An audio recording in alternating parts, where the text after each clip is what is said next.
interestingly, in JavaScript, we have single equal, we have double equal, and we have triple equal. And no, they are not the same thing. Let's break them down. The first one, which is the single equal, is an assignment operator. It is not used to check for equality. It is used to assign a value. For example, if you say, let age equals 5, you are using that single equal as an assignment operator to assign the value 5 to variable age. If you say let name equals Alice, you are using the single equal assignment operator to assign the value Alice to the variable name. So the single equal is for assignment and not to check for equality as we use it in math. It's not the usual 2 plus 3 equals to 5 that we do in math. It's not used to check for equality. It is used to assign a value. Now let's move to the two double equal and triple equal that are majorly used to check for equality. The double equals, which is called the loose equality, it checks for equality, right? But it does something interesting. It allows for type coercion. Type coercion. If you don't know what type coercion is, I have a whole video on that.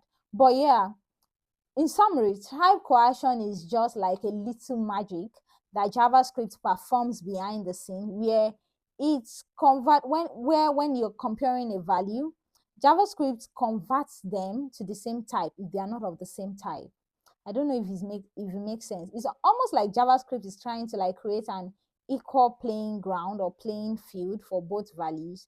So JavaScript converts them to the same value. Let's check an example so that you understand what I'm talking about. Example, if you do number 5 double equal string 5, you will get your response to be true, which is weird because 5 is not equal to 5.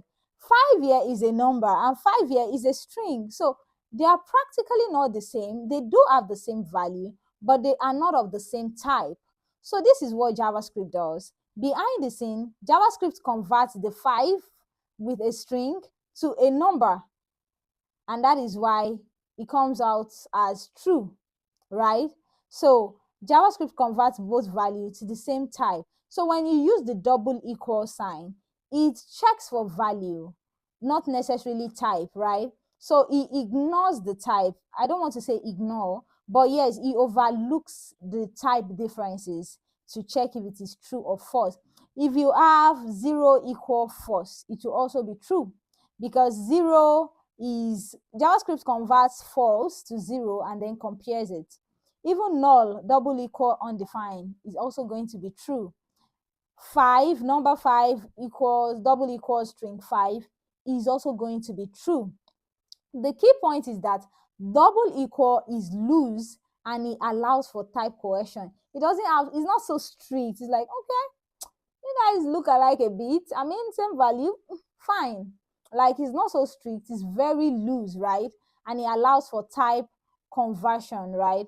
Which leads to unexpected results. So if you are okay with JavaScript doing that behind the scene, then you should use double equal. Now let's see how it works with triple equal, which is the strict equality. The strict equality, which is the triple equal, it checks for equality both in type and in value. So for it to be true, both value must be equal in type.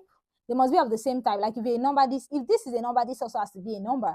If this is a string, this also has to be a string. If this is a boolean, this also has to be a boolean. It checks for equality in type and in value. So if I say number 5 triple equal string 5 is going to return false because it does not allow for type coercion. It's strict. It does not allow for type coercion. Type coercion doesn't occur in triple equal. So if you say 0 triple equal false, that will also return false.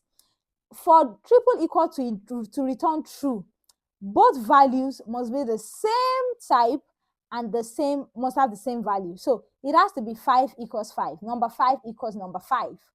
If you say number 5 equals number 4, even though they are both numbers, it's still going to return false because they are not the same value, right? So triple equal is usually the advisable one to go for if you want some strictness in your comparison. So if your values are not of the same type, if they're not equal in value, triple equal is going to say, nah, you guys are not the same. It's going to return false. For it to return true, the values have to be equal in type and in value. You should definitely use triple equal over double equal on a normal day if you do not want unexpected surprise. Because whether you like it or not, if you are using loose equality, JavaScript will always perform type coercion, and that can mess up with your code. But there might be situations where you actually want JavaScript to do that, then fine, you can use your double equal. But on a normal day, please use your triple equal, your strict equality. So going over it again, our single equal is not used to check for equality, it's used to assign a value. Your double equal checks for equality with type coercion. That is, it is loose with the way it checks for equality, while our triple equal checks for equality without type coercion. So it ticks all of the boxes, and that is why it is called the strict equality. And that's about that on JavaScript equalities, double equal, single equal, triple equal, and all of that. I believe you learned something from this video. If you enjoyed it, if you learned something, don't forget to like, subscribe, turn on notification for more tech and coding content. I upload 2 videos every week. See you in my next video. Bye.